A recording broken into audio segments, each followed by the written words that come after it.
Hello and welcome to Mindset Mondays with DTK. This is episode number 148 in an ongoing series of live broadcasts designed for folk with a growth mindset or folk who'd like to develop one. This is for folks who are dedicated to getting better at who they be and not merely distracted by getting better at doing what they do. We already understand that what's the best way to say this? That the getting better at what one does is a logical extension of getting better at who one is, who they are at their core. So, morning coffee. Okay, so now we're here. It is our we're screaming up on the end of this year. And that is exciting on one hand. But it makes me flash back a little bit, right? Though I loved Mrs. Southworth, she was my high school human phys and anatomy teacher. Um, Interestingly enough, we also shared a birthday, April 20th. Anyway, I hated the early months of that class. There was so much drudgery, acronyms and mnemonics, and tons of just drudgery. I still remember the origin, insertion, and action of so many of the 650 muscles in the body that I'm embarrassed to say. And this is, sorry, I've got alerts going and I realize that I'm like squirrel distracted. Um, what I understand, what came to understand further on in the semester was that knowing the core elements of the anatomy was essential to all the subsequent lessons. And even though I was memorizing and bulk storage of the data that I had to take in, it wasn't learning, at least not the way I see it. And as bones are to the body, data is the structure for learning, but it's not learning. And that's what our quote is today.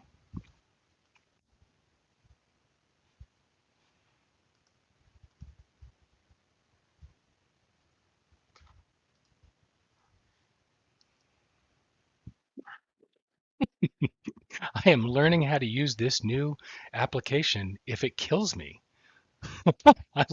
Thank you for your patience, first of all. I'm having a blast trying to figure this piece out. So, yes, I've got it. So, here it is. Learning without thinking is useless, but thinking without learning is dangerous.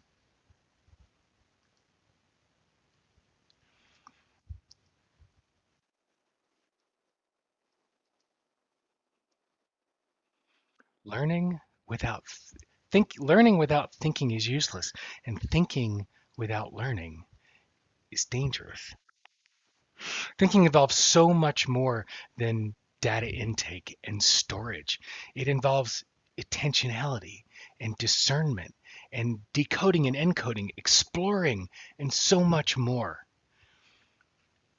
We need to think in order to learn, or it's just data storage and retrieval. It's just, for the most part, what our computers do. Thinking without learning feels like obsession, perseveration, mental masturbation. It's cycling about with no destination. It's a magnificent waste of energy. So I started thinking about, where am I learning without thinking? Where am I taking information and not processing? Where am I not discerning or not deciding? Where am I just stuffing my brain? Where am I just adding letters after my name? And then on the other hand, where am I thinking without learning? Where am I mulling over existing fact? Where am I overthinking or surrendering to confirmation bias? And I started trying to unpack that. And this interestingly started, I had a conversation online with another coach who was who was celebrating the fact that they just got certified in a program that I'm part of right now. And I jokingly asked her, were there any new letters added to her name? And I asked because, look, I have a whole string of plaques here. They're not even all of them. I have letters that I put after my name. I don't even use all of them. I have as many letters and hyphens after my name as I do in my name. I became obsessed with I became obsessed with certification and learning. I know at one point back in 2016, there was a pilot, an international pilot for a coaching with ROI event, their program that was going, and Team Coaching International was offering its inaugural cohort for certification, and Conversational Intelligence, Judith E. Glazer's program, was offering their inaugural program and certification. And so I said yes to all three. Now, to be fair, I had said yes before all the dates were aligned, and it turns out they all started within 2 weeks of each other. And still, I didn't recalibrate. I didn't say no. I had said yes to them, and God damn it, I was going to do it. And I ended up doing short shrift, particularly to the Coaching with ROI program. I had to go back through it all on my own afterwards, but I showed up for the programs. I was just stuffing information into my head. I didn't learn a damn thing until I went back through the entire program again 6 months later. But the point was, I was just taking in information. I was just learning without thinking. I was storing information and it was perfectly useless.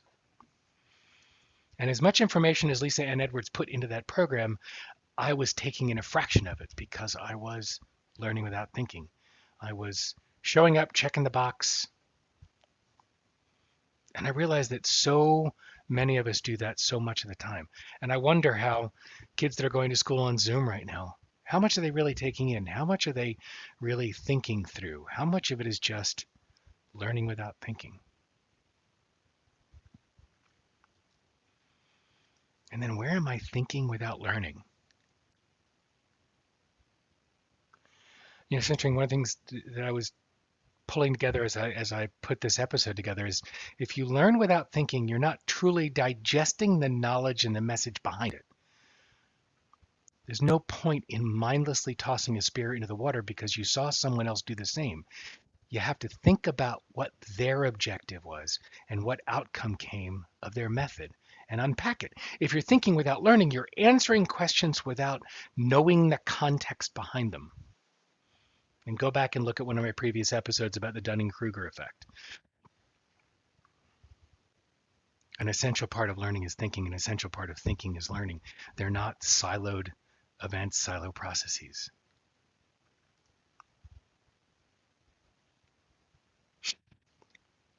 Oh my God, yeah, I gotta. It's like buying books and never reading them. Yeah, I'll admit that two of the books behind me, I still haven't cracked the spine on. And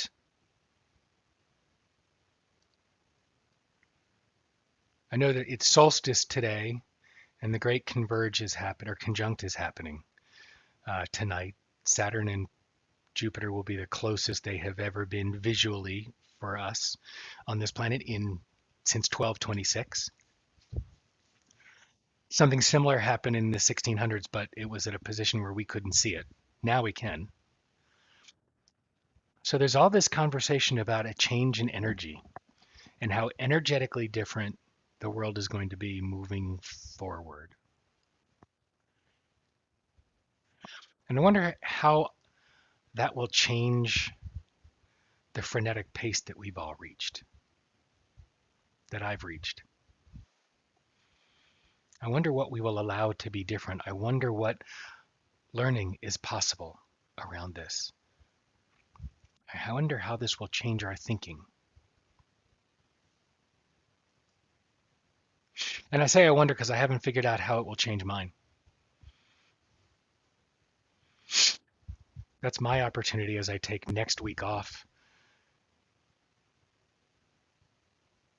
to decide, to discern, to choose.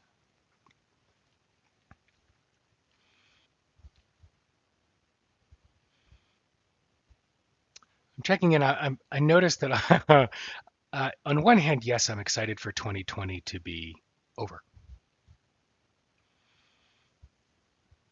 On the other hand, I'm less excited about it being over than I am about the possibility of what's coming in 2021, about what can be created, and to be intentional in a way that, good God, this lockdown, the cycling levels of severity have feel like it has been an opportunity for so many of us to let go of intentionality. What will we have learned from the last 10 months of living through this? There's been a lot of thinking about our culture and thinking about the wake of our impact and looking at the cultural spasms that have started finally. What will we learn from all that thinking? What have we learned?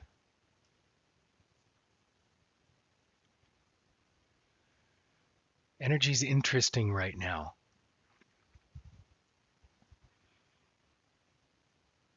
I don't know how much of that is made up or how much of that is real, but I do know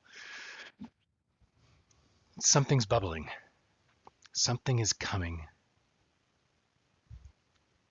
As Bob Dylan said, a change is going to come. So hang with me for the next couple weeks as we shift over from 2020 to 2021. Excited for 2020 to be hindsight and for us to move forward. Learning without thinking is useless. Thinking without learning is dangerous. Where are you harnessing the power of each, and where are you looking at the fusion between the two? What is it that you want to see created? That's one question I would leave you to ask yourself every morning for the remainder of 2020. What is it that I want to see created? What is it that I want to see created?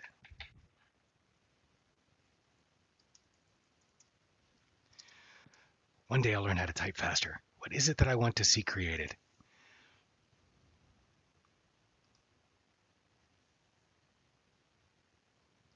So with that, I encourage you to play with that question, and I will see you next week.